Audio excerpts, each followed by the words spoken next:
when I was in New York on September 11th, I was present, obviously, for the tragic events, the horrifying events, as the Twin Towers disintegrated and collapsed. It was so shocking that, at least for me personally, I was kind of mentally paralyzed as I watched this gradual disintegration, and the first meaning of it, which was the suffering and death of the many thousands of people who were contained in it.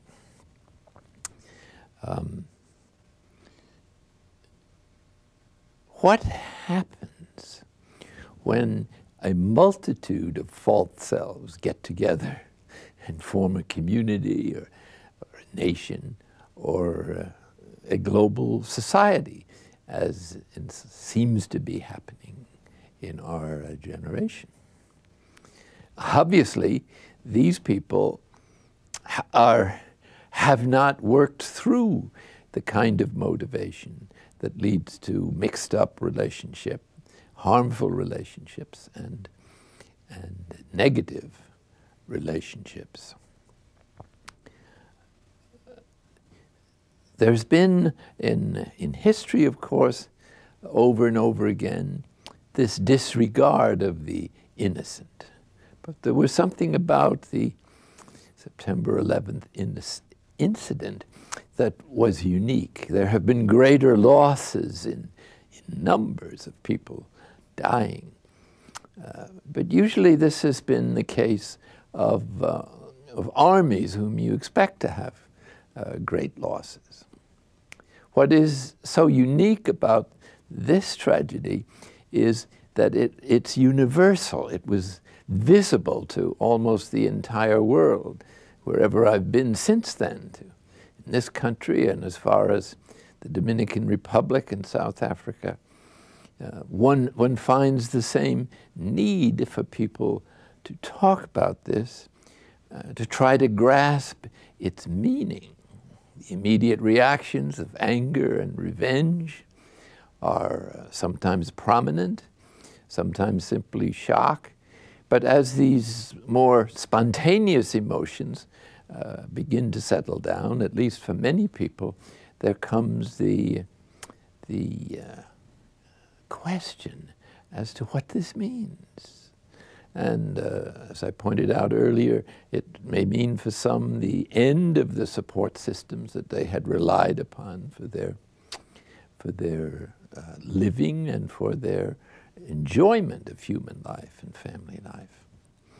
At the same time, there's an accumulation of brutality, of violence, of terror, of horror that seems to characterize the last century or the last 100 years or so, and which came to a crescendo in that event, as horrible as it was. It was unbelievable. I'm sure you all saw it. Almost everybody I met in those countries saw it. I mean, it was instantly on every television set around the world. So everybody that I talked to in the New York area and then beyond had the sense that this is a watershed event. It's something unique, something special in history, as horrible as it is. There was a genuine feeling among almost everybody I talked to that the world would never be the same, let alone New York or the United States. Of course, it brought to America, perhaps for the first time, the horrors of war and terrorism in a way that we had never fully confronted it. The people who did this had in mind, obviously, destroying what for them was a symbol of evil. I happen to know someone whose brother works for a Secret Service organization of some kind. And when one of the terrorists who was responsible for the 1993 bombing of the Twin Towers was extradited to this country, and the helicopter landed down there by the Brooklyn Bridge. When they removed the blindfolds, this police officer heard him say, as he looked at the Twin Towers, an unobstructed view, "We are going to get those buildings. We will bring them down." So this then, what actually happened was the result of years of planning, years of festering indignation, years of using the most sophisticated tools that these people could get a hold of. And it represents, obviously, an extraordinary degree of hatred for America and all it stands for, and for this building, which kind of symbolized all it stands for as a materialistic culture, as a culture as perceived by these extremists as an attempt to dominate the world by not just an economic power, but to enforce or push on the rest of the world a moral situation or a moral evaluation of life that was totally unacceptable to the mind of a extremist. So these people wanted to take down what was for them the symbol of a power that was destroying what was dearest to them, namely their religious culture. And to do this, the hatred that they had already developed, no doubt involving many defensive aspects of their own emotional needs, decided them to take it down in such a way as to cause the maximum loss of life. So that anybody who entered that building, not just Americans maybe, but others too, could be killed without the least sense of pity or mercy or concern for their families or any of the normal human attitudes that previously, at least in other generations, were present in some degree in the wars and controversies of history. So here's a moment in which the crescendo of hatred, violence, has reached a pitch and manifested itself worldwide in a way that challenges the inmost consciences and minds of the whole world. Why doesn't these well-to-do countries get together and do something? Why can't the multinationals, with their immense wealth, collaborate with religious, academic, and scientific, and medical, and other qualified people to come up with some kind of plan, some kind of vast Marshall Plan, perhaps, to address the desperate poverty of people. We're not talking just about the poor, but people who are destitute, that is, who have less than nothing, often have no water in their miserable surroundings, let alone any kind of health care or absolutely massive unemployment, so that it would seem the only way out of those terrible places is through becoming a drug dealer or some form of prostitution. This is one of the crimes of the contemporary world that cries out for some kind of restoration or balance or creative solution. And from all the reports is that the difference between the first and third world is not improving, it's getting worse. Now this situation cannot go on forever. How much influence in the Arab world that this may have had on the increasing hatred for the United States, or in the case of the extremists or perpetrators, the vision of those twin towers as the symbol of American predominance or pretensions for the value of the materialistic culture and of money as the basic commodity for the globalization process. So it has to be acknowledged that in some ways our country has failed the human community and needs to apologize for some of the things it has done in the past 50 years or since World War II. The only problem that arises with that, of course, is that the hatred is now so deep in the case of these extremists or the terrorists that you wonder if it's not too late to reach them from the point of view of dialogue, so that the efforts are being made to try to reach the moderate Muslim world and to establish various kinds of dialogue that can produce this coalition that would address what is really a world problem. In any case, let's just take a minute to see how this crescendo of violence and disregard of the innocent and the complete negation of the dignity of a human being kind of culminates on that day and in the destruction of those two towers. If we look back briefly over the past 100 years, or even just to the First World War, here for the first time civilians began to be regarded as part of the enemy.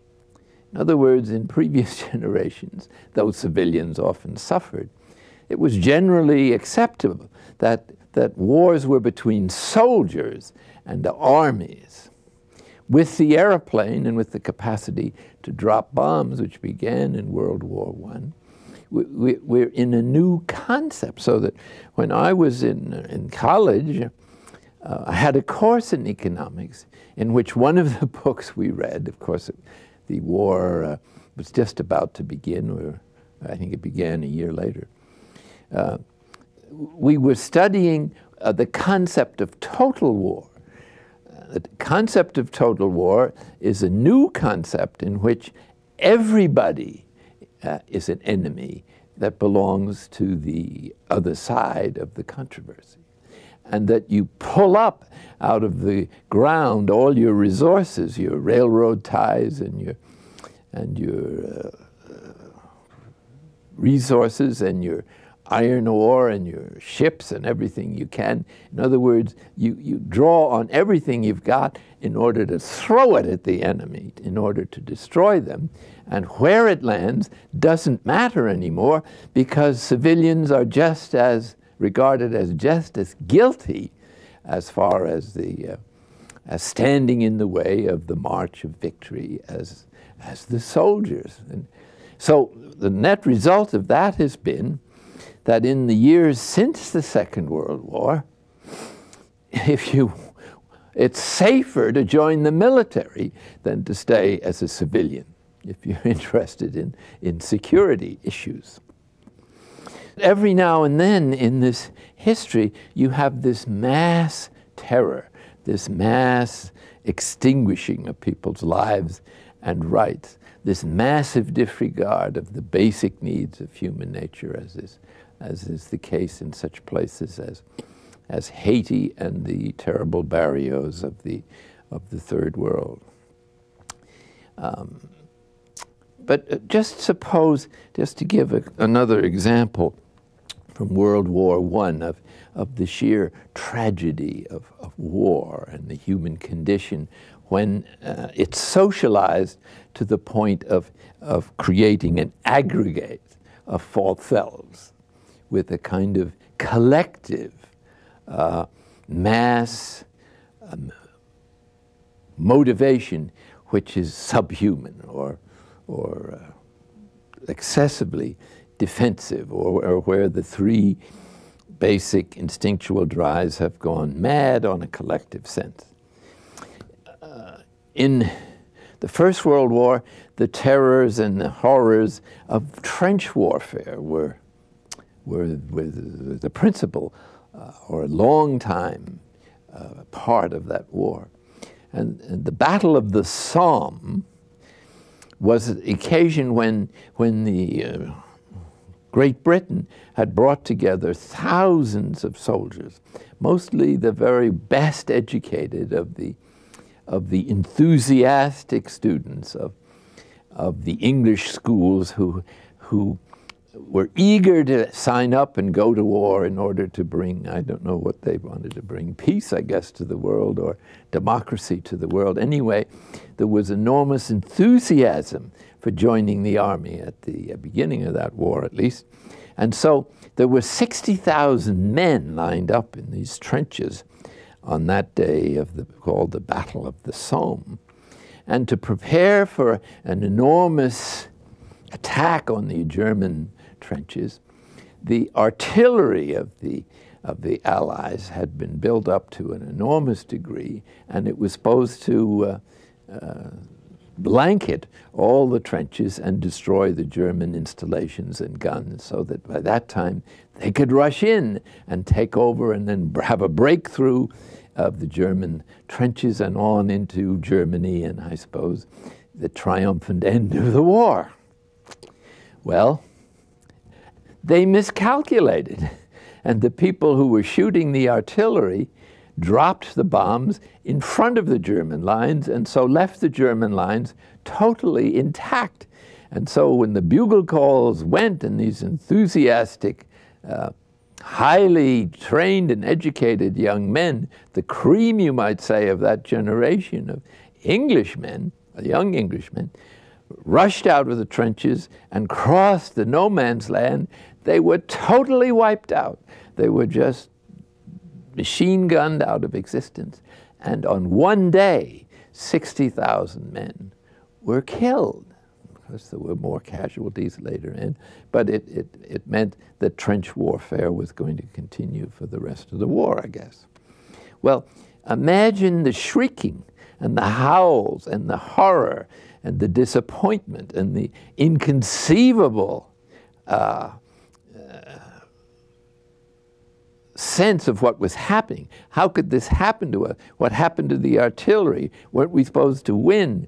And the mowing down of their companions. Just think of the tormented minds of these people as they were mowed down, and as their people back home, when they heard about this, imagine how they must have felt. In other words, but at least we can say that this was a war between armies, and so this could happen if you engage in war. You can be severely defeated.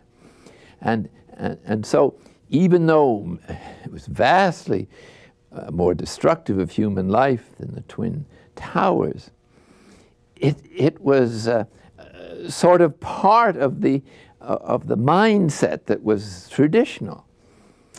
What is so new about the Twin Towers is that it's a war against civilians, against innocent people, a war against people who had nothing to do with their nation's decisions, a war in which a person is rejected and assigned to merciless killing simply because they don't have the particular mindset or religious values, if we can call it religious, of my interpretation of the Islamic faith. So what the Twin Towers again stands for is the accumulation of this indifference to human life and this disregard of human life, and so it's a direct negation of what is central to human species, which is its unity, its identity, its dignity, its respect for every human being who is born in the image of God. So it's the exact opposite, made visible throughout the world, the kind of last straw, you might say, of the growing disregard of the value of a human being. Hence, it's totally against the Christian faith and other faiths. And the tragedy stands out starkly to this very moment as the lower Manhattan remains a kind of war zone. But a war zone against who? Against humanity. So it's humanity that was attacked in this event. And since God is identified with humanity, it is God who was attacked, and in those twin towers.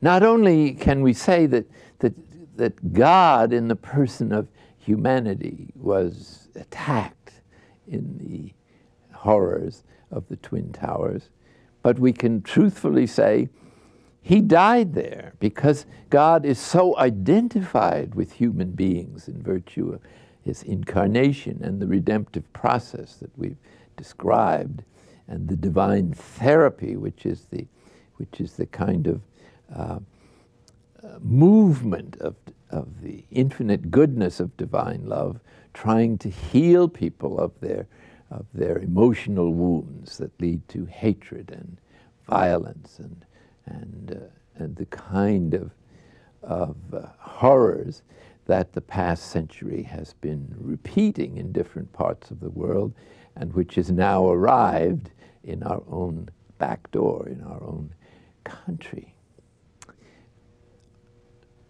I've said it in other places, but I say it again. God is so involved in the human condition. As we saw in the parable of the great banquet, he joins us in our difficulties. He doesn't always take them away. Sometimes he does. But the first thing he does in our suffering is to join us exactly where we are. And hence it can be truly said, our pain is God's pain. And God is totally involved in the human endeavor. And in a sense, he has to be, because he's basically responsible for the human condition in the first place. As the great theologian Hans Urs von Balthasar has written, as soon as the Trinity exists, anything is possible. In other words, as soon as the Father, who is the source of infinite possibilities, comes to full consciousness in the Son and turns over to the Word of God, the only begotten Son of God, all that he is substantially, then anything at all can happen, especially among creatures who have a participation in God's freedom, even though that freedom may be greatly limited by the wounds and limitations of illnesses and disasters that might have overtaken us in the course of our personal lives. Well, what happens now to these people who were in the building at the time that the planes crashed into it, and who are becoming aware that they may not get out? Aware of their complete innocence, aware of the tragedy, aware of their concern. Are these people martyrs? Normally we think of martyrs as those who lay down their lives for a cause. These people didn't have time to have a cause. Their last moments, insofar as we know about them, were concerned about their families and touching base with them before they died. They were concerned, in other words, about ordinary daily life.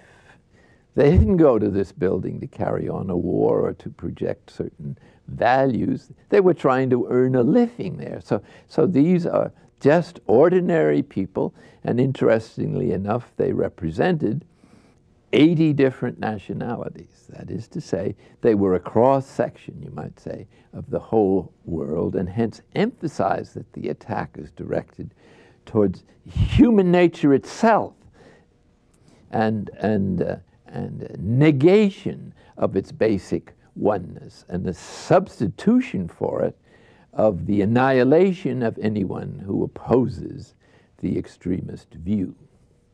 So when you think of it, Jesus himself didn't die for a cause either. He died for the whole human family. He laid down his life in order to communicate the divine life to us. And hence he took into himself the psychological history, so to speak, of everyone. And that means he took into himself the pain or the consequences of the human condition that each of us has experienced. And so the Twin Towers then have a singular reverberation to the passion and death, or more exactly, the crucifixion of Christ. Personally, I see the two towers that are on fire as a symbol of the cross of Christ, with his two arms, so to speak, raised to heaven and pleading for mercy, and no answer. In other words, this was a moment of tragedy that had to happen. And just as Christ's crucifixion was a moment of tragedy that had to happen. Why? In order that a greater plan of mercy and love on God's part could be realized. To understand this a little bit more, I see the Twin Towers as the collective crucifixion of humanity, or at least one expression of it. And that those dying there, therefore, are dying for the human family, and hence are reaching or pioneering a new kind of martyrdom, a martyrdom in the service of the oneness and goodness of humanity. So I'm sure that these people are in glory and enjoying the fruit of the sacrifice that they didn't ask for, but which was thrust upon them. But that doesn't mean that they don't enjoy all the credit that is due to what actually happened, or to their common sharing of that tragedy. And so, like the suffering servant in Isaiah 25, their fate nobody envies, and their remains are crushed, and some of them buried in the rubble of that building, just as he predicted. So it's a question of just putting in the plural that particular passage of Isaiah that was originally designed to describe the sufferings and death of the Messiah. So here we have these people, at least, to all appearance suffering a miserable and horrible death, in actual fact being the pioneers or forefront of a new kind of collective paschal mystery that may be preparing the world through God's mercy for a great awakening of a deeper humanity and higher states of consciousness, which is to come, and because of the human condition, can only come in the working out somehow and the balancing and the atoning of the incredible evils that have been accumulating in the atmosphere of this world as a result of human sensitivity and hatred and violence that I described in the past 100 years as being getting worse all the time. This could mean that this very visible community crucifixion or suffering unto death of innocent people is a part of the healing and redemption of the evils of the past centuries, and is a way in which God is going to dissipate the collective inhumanity of the past centuries. It's as if the whole world was surrounded by by a cloud of negativity where hatred and darkness and evil and has been accumulating in enormous degree and requires a significant change of human attitudes in order to dissipate. So that the very challenge of the tragedy challenges everybody to look into their own value systems and to raise the issue of the quality of their lives and how they're leading them, and on the basis of what principles. In other words, we need the experience of the inner room to evaluate an event like this.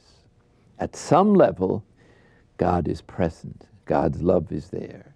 And those who are deep in this process experience intuitively a certitude that somehow everything is okay, even though the damage is incredible and the suffering of families and children is unmentionable, or can't ever be justified in any way. And yet,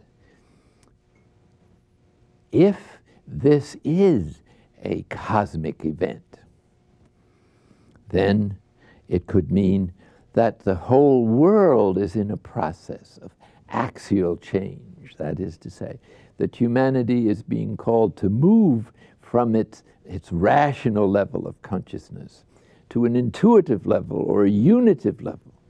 And whenever this happens, it seems to come in the wake of some catastrophe that is powerful enough to shock people into a new way of seeing themselves and other people and God without losing hope.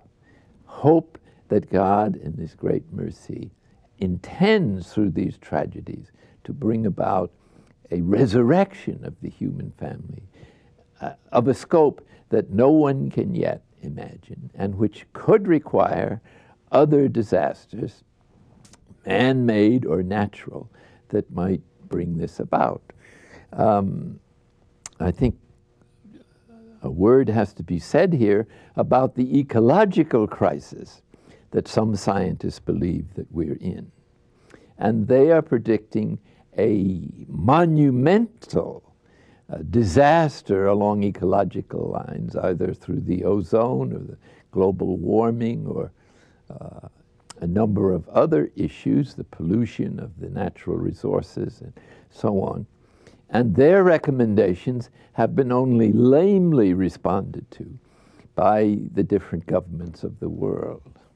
So that not only are man-made disasters foreseeable in the future as a result of what has been revealed in the destruction of the Twin Towers, but so the very fabric of the earth is in danger. And according to these scientists, who seem to be very serious, the environment has reached a point where it may be irreversible to restore it, and that if it continues in this way, the most that we can do is to slow down the movement that is making life on earth as we know it, as human beings, virtually impossible, or as they say, unsustainable. So is this also another sign of God that we're in a period of great redemptive suffering in which vast numbers of people are called upon to share the redemptive activity of Jesus in his own person? And in order to bring about the balance of goodness with evil and to gradually unwind and destroy the terrible black cloud of human brutality that has gradually built up around the earth, and the enormous and almost unreflective destruction of anyone who gets in one's way for the fulfillment of one's ideology or one's ideas. So when I look at the Twin Towers, or when I looked at them, at first I was kind of paralyzed in thinking.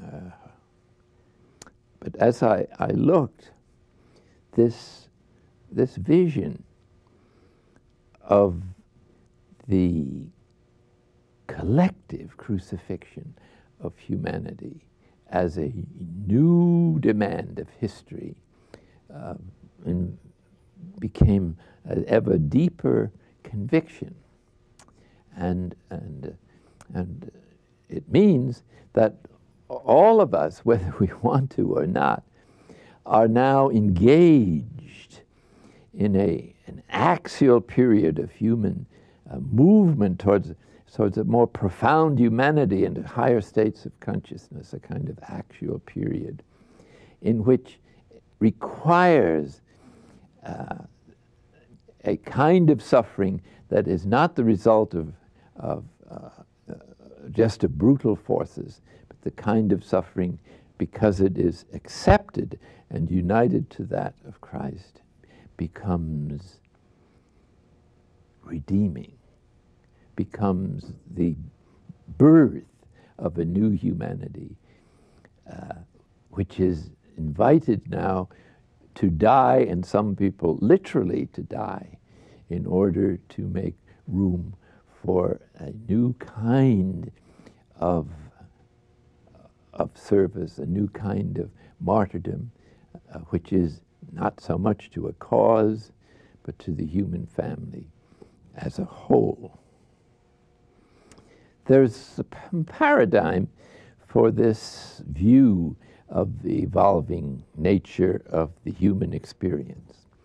And it's manifested in the Algerian martyrs, who happen to be Trappist members of the order to which I belong, who lived in the midst of impoverished Muslims, but also in the midst of extremists who had killed some of their friends and who had threatened them and who wanted them to leave. They wanted only Muslims in this territory.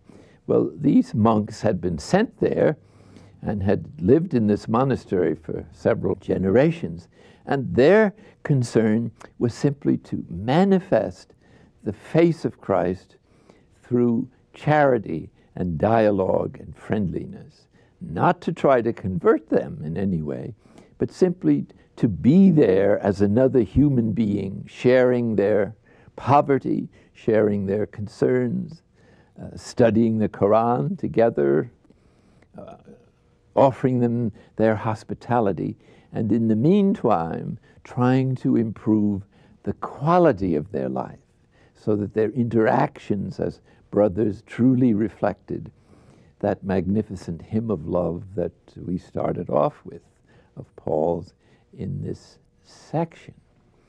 And so through deep dialogue, they worked through their hang-ups as Europeans and came to the conclusion that God was asking them to stay there at any risk to themselves in order to bear witness to the goodness of Christ and to reveal his face in the way that they lived their monastic lives in the utmost charity. And so for several years, their conviction deepened as they pursued this journey, and they learned through dialogue to forgive whoever was going to execute them in advance.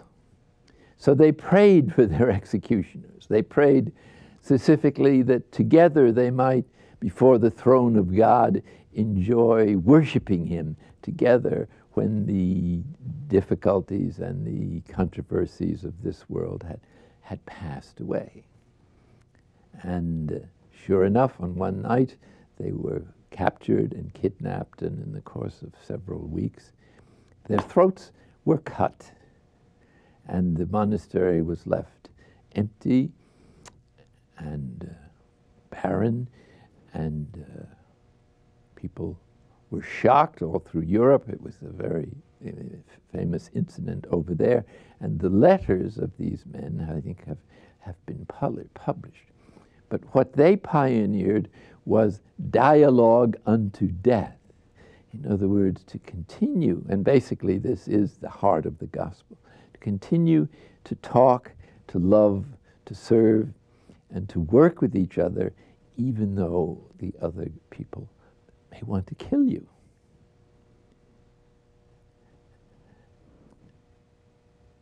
And this may be the kind of challenge that is emerging as the corporate crucifixion of humanity is more and more understood as symbolized in the Twin Towers.